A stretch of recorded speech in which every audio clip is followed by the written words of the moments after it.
So the next talk is Petuum, a new platform for distributed machine learning on big data. And the presenter is Qirong Ho from the Institute of Infocom Research. Okay, testing. Looks like this works. All right, good afternoon to everyone. I'm Qirong, as been introduced, and I'm here to talk about the Petuum platform for distributed machine learning. So I think the current setting we all face in the big data world is that there's a wide variety of distributed programming tools. And this is sometimes jokingly referred to in the Hadoop world as the zoo of things. So I think from more data mining or ML perspective, one might want to ask, what's the connection between all these tools? Is there a set of general principles that underlies them? How has that influenced the design of systems for distributed machine learning and data mining problems? So I think many of us have some ideal traits with desire of a large-scale machine learning and data mining system. We obviously want massive data scale. For those of us that are doing very large modeling problems, such as, say, certain matrix factorization, collaborative filtering, or deep learning problems, we want to be able to accommodate billions or even trillions of variables. At the same time, we'd like to support a variety of modern optimization as well as probabilistic methods, as has been covered earlier in this session. Now, the current practices are maybe for massive data scale, you might use, say, the Hadoop ecosystem to deal with storage and processing of it. For dealing with very large models, it's pretty common to implement a bespoke or custom model for each kind of application you want to do. And as for a broad spot of things, I think everyone gravitates to a certain favorite tool they have, one or another, use a different program for each platform. So I think to unify all of these ideas, we could take the view that most of these problems are simply iterative-convergent problems of the following form.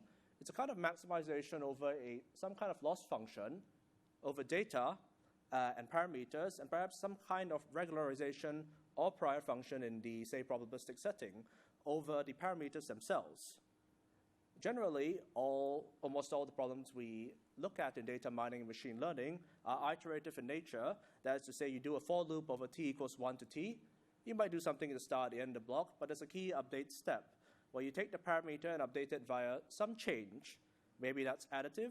More generally, it might be some kind of aggregation, transformation function, perhaps like a proximal step or proximal operator. Okay. Given this, why is this view important?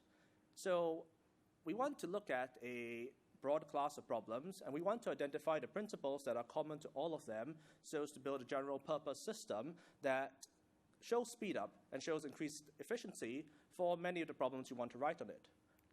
And the view matters because an ML or data mining problem is usually optimization or perhaps Markov chain Monte Carlo-centric and iterative-convergent, as opposed to, say, a more classical CS algorithm, which is operation-centric or deterministic.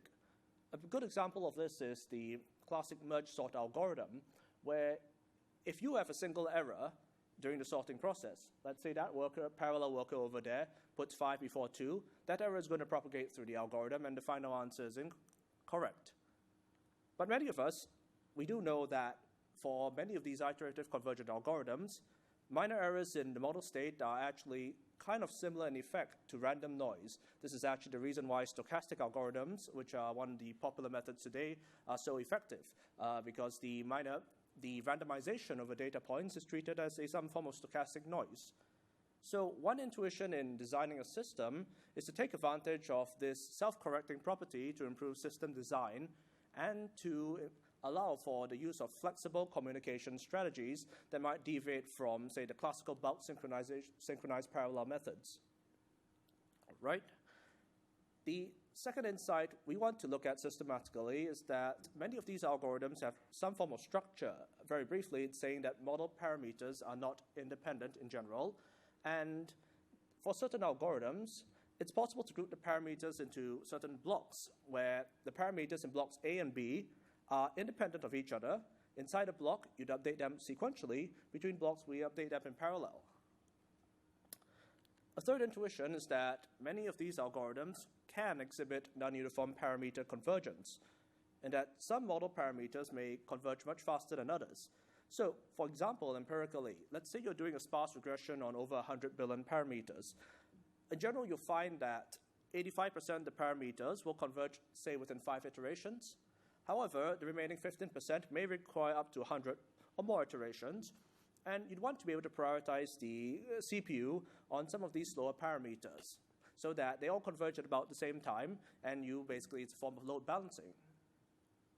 All right, so given these 3 intuitions, which are common to a large class of machine learning and data mining problems, how does one build a system about it?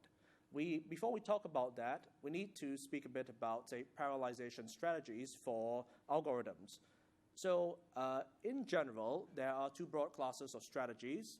One are the data parallel strategies, of which stochastic methods are a prime example, where you split the data over you split the responsibility for working the data over many workers. That doesn't necessarily mean you partition the data, but just means that the responsibility is divided across data. Then there are the model-parallel strategies, such as the coordinate descent family of algorithms, or even PageRank is a classic example of this, where you split the responsibility over the parameter space.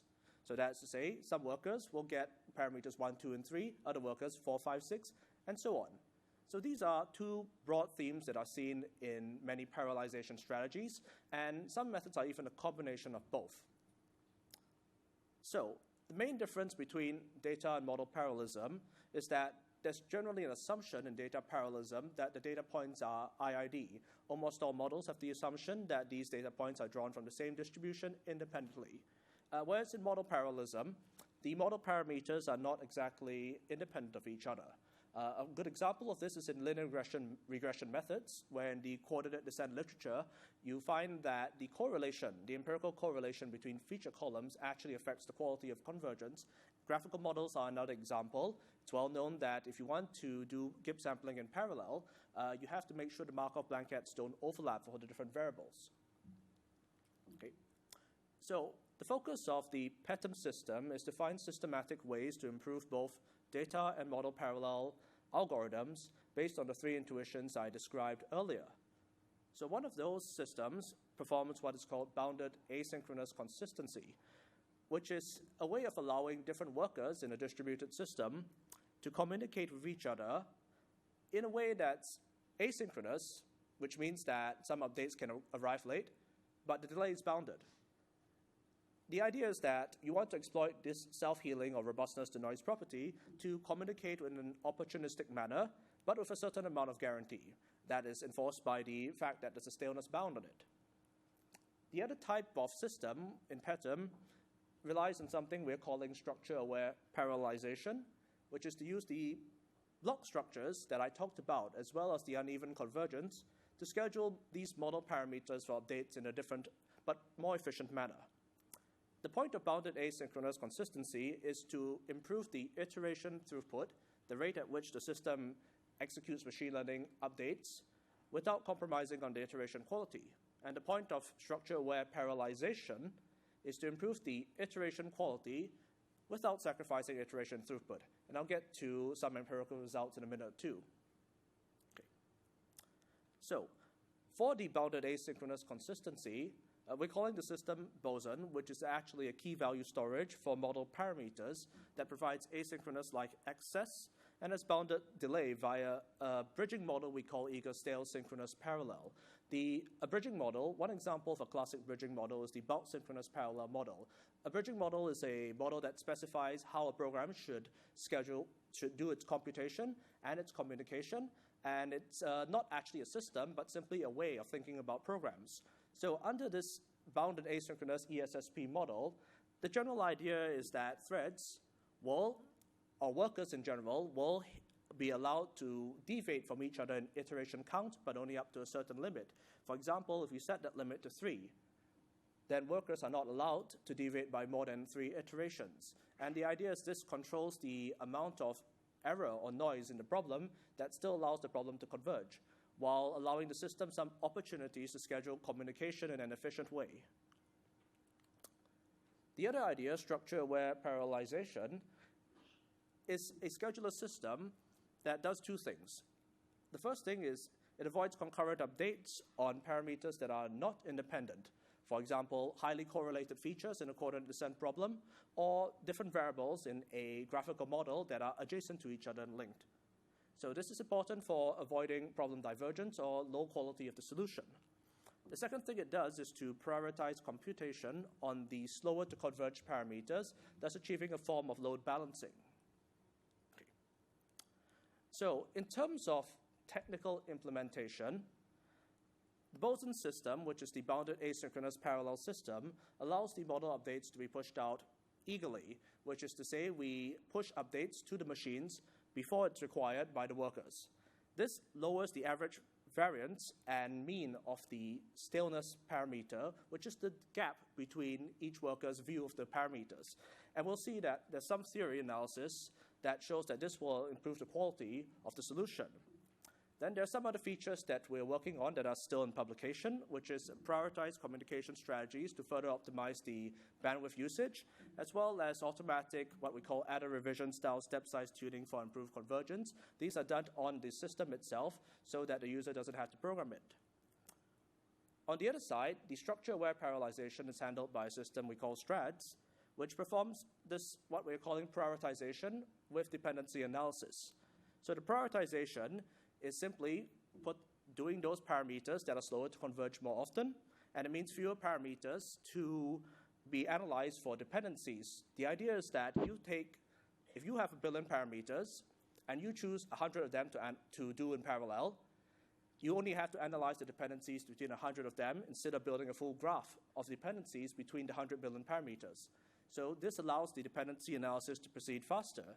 And we've also got some upcoming research on this involving pipelining, which is to overlap many small parameter batches to eliminate the synchronization barrier, as well as communication topologies to further reduce the network traffic. So that's on the technical side of things. On the overall structure for Petuum program is roughly a 3-phase program we're calling schedule, push, and pull. Schedule is the function in which parameter prioritization happens, and it's where we also group these parameters into blocks of non-dependent parameters for dispatch to workers. Push and pull are similar to a MapReduce system, where push is roughly equivalent to map, and pull is roughly equivalent to reduce. The key difference between our system and MapReduce-like systems is that the model parameters are made globally accessible through the Boson key-value interface, which employs the bounded asynchronous consistency models for basically asynchronous-like performance and speed up. Right. So let's talk about efficiency of these systems. One key point we are trying to emphasize with Petuum is that it allows a wide class of machine learning problems to be more efficient in terms of speed. And we're going to demonstrate this with the collaborative filtering problem, otherwise known as matrix factorization. So on about 64 machines with 330 gigabytes of data, what we see is that the Boson bounded asynchronous parallel system, if you look at the graph on the left side, that's the objective versus iteration count graph. And what this is trying to show is that for the same number of iterations, the progress, the convergence, is roughly the same, meaning that the cost of applying this bounded asynchronous parallelism is not much higher than, say, totally synchronous excess. However, if you look at the right, the iteration throughput is improved. So what's happening here is that if you take the product of these two graphs, that's going to be the real-time convergence rate, or the objective value versus time. So in this case, just bounded asynchronous parallel alone is improving the convergence rate by about 33%, but we can go a little further than that. When we employ prioritized communications and server-controlled step size, you can actually dramatically reduce that curve even further, as well as improve the objective quality. So what we're building here is a key-value store that employs bounded asynchronous communications to increase the iteration throughput, as well as some work on prioritization on the communication side, as well as step size control to further increase the quality of each iteration. On the other side, the STRADS structure-aware parallelization system, we've done some work on sparse logistic regression with 16 machines and about 150 gigabytes of data. But the key difference in our setting is that nearby features in the problem are highly correlated. For example, due to feature engineering, say you've got an autoregressive model, you're putting features for 5 minutes behind, 10 minutes behind, 1 hour behind. This causes a lot of correlation in the problem. What happens when you perform a naive coordinate descent algorithm is that the right graph, that's the iteration quality versus the quality versus each iteration, you'll see a very, very slow convergence rate due to the high correlation in the problem. Applying the strat system allows that curve to be a lot steeper. Basically, it's making a lot more progress for each iteration without compromising on iteration throughput, which is the left graph. Right? So you can see that the gap between the left graph, the 2 lines, there's a little bit of penalty for applying the dependency checking and prioritization, but it's very small. Take the product of these 2 graphs, and you essentially get a real-time convergence curve that is a dramatically improved system. The other point about Petuum is that we also focus on efficiency and problem size as a distributed system. So what we're trying to show is that large models, even on smaller clusters, are actually possible to run. For example, say a very high-rank matrix factorization or a 200+ billion parameter latent dictionary allocation. I think the reasons for these improved efficiency in size and speed, the speed I talked about already. Bounded-Async Consistency allows for more iterations per second without compromising model quality, and structure-aware parallelization allows for more progress per iteration without compromising iteration throughput. You take the product of 2, that's more progress you get per second, which is speed. And now, why are bigger problem sizes possible? I think the answer here is that with the ML sort of self-healing property in these iterative convergent problems, certain kind of operational correctness logic, such as exact backups or, say, exact lineage tracking is not necessary. So you have data structures that are more lightweight, approximate recovery is sufficient for making these problems work, and you allow basically larger problem sizes on a given amount of memory. Okay. I want to briefly finish off by talking about some theoretical bounds that actually analyze the impact of bounded asynchronous consistency and structure-aware parallelization. So very briefly, for bounded asynchronous parallelization, the quantities you're worried about are the staleness, or basically the deviation between different workers. That has a limit imposed by the system, an upper limit. It also has an average, and it has a variance. These 3 quantities are essential for bounding the convergence of the problem, and what you can generally show is lower average, mean, and maximum improve the convergence dramatically, and that's exactly what the system is trying to do here. The second theorem I want to briefly cover is the structure-aware parallelization to explain why we see the sharp convergence curve. And that's because it's actually equivalent to a sort of ideal scheduling where you form a graph over all the parameters and only do subsets of parameters in parallel that are independent, right? So that's briefly, the analysis briefly involves a spectral radius of the problem and showing that the term in the red box over there is basically negligible, right? There's also an idealness guarantee here in the sense that if you could have an oracle that selected the ideal trajectory for these problems and compared it to the trajectory that's actually employed by the scheduling, you'll find that the difference shrinks with the iteration count at a quadratic rate, meaning that after a reasonable number of iterations, the difference is negligible and you have as fast performance as possible. I'd like to end that by saying that we've implemented a number of algorithms on this platform to show that it's actually generally applicable. Some newly added features include HDFS and yarn support, distributed GPU supports for CNN, and a Java version of the bounded-async key-value store called JBoson. We're looking to grow this project, so if anyone is interested in collaborating with us, we'd be very happy to hear about that. And I want to quickly acknowledge the funding sources, which we've got quite a few of here, as well as our systems collaborators at Carnegie Mellon University, Garth Gibson, Greg Ganger, Phil Gibbons, and Jim Sipa. That's the end of my talk. Thank you.